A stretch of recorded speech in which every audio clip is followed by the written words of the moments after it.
This is Kenneth Duran of the Los Angeles Times. I'm here with my colleague and fellow film critic Justin Chang.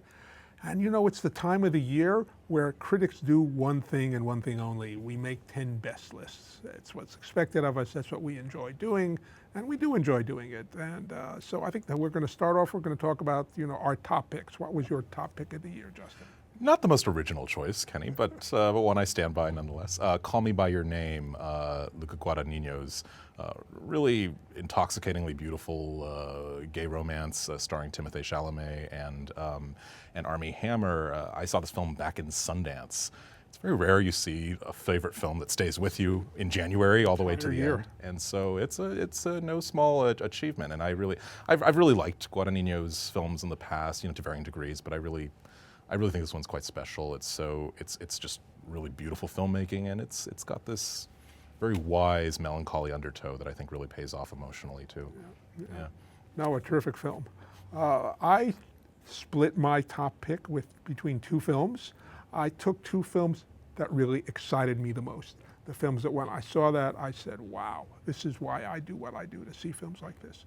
One was Guillermo del Toro's Fantasy, The Shape of Water, which is just an astonishing kind of fantasy film about an unusual, unexpected love affair.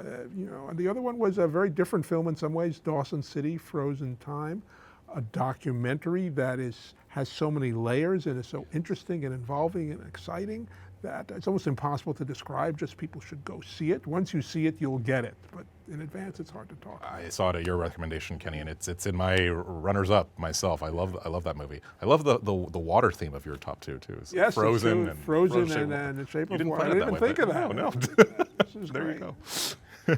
And we also thought we'd talk about one film that was on both of our lists, and that would be Lady Bird. So tell us what you thought. Lady Bird is so great, and it took me two viewings to really appreciate it. I really loved it even the first time I saw it, but the second time, this is Greta Gerwig's, sort of autobiographical movie about a high schooler in kind of early aughties Sacramento, and it's kind of the classic coming of age comedy, but done so freshly and so vibrantly. And Saoirse Ronan, I just think she's such a marvelous actress, and she's really, really great here.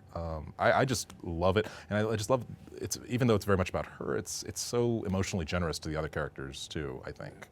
I want to, double down on Saoirse Ronan, who I think is an extraordinary performance. I mean, if you saw this film, you would bet your life that they found a really great 17-year-old actress, from Sacramento or somewhere in California.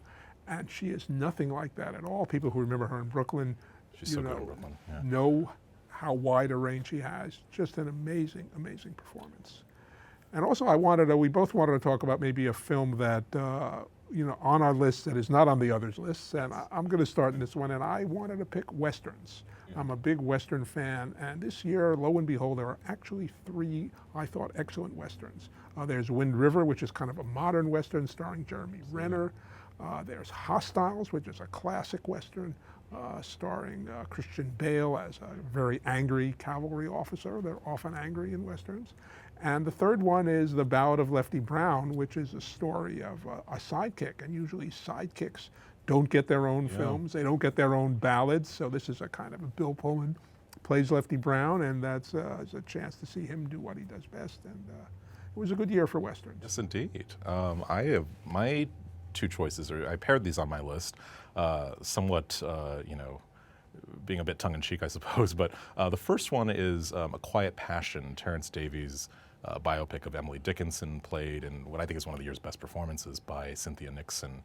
And I paired that with Brawl in Cell Block 99, just to amuse you, Kenny. It works. This is directed by S. Craig Zoller. It's a skull-stomping grindhouse prison movie.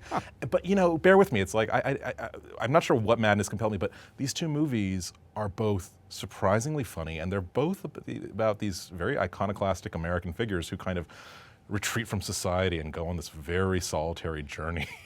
And the filmmaking is really exquisite in both of them, and I really, that and Brawl is not the kind of movie I normally like. I don't gravitate toward extremely violent, nihilistic movies, but this one really worked for me. So I hope our readers and watchers will check out these films on our list. I hope so, yes. To find out more about what we liked, about the rest of our 10 best lists, go to latimes.com, or you could actually, you could buy the physical newspaper, which is something I still enjoy doing, and it's fun. Me too.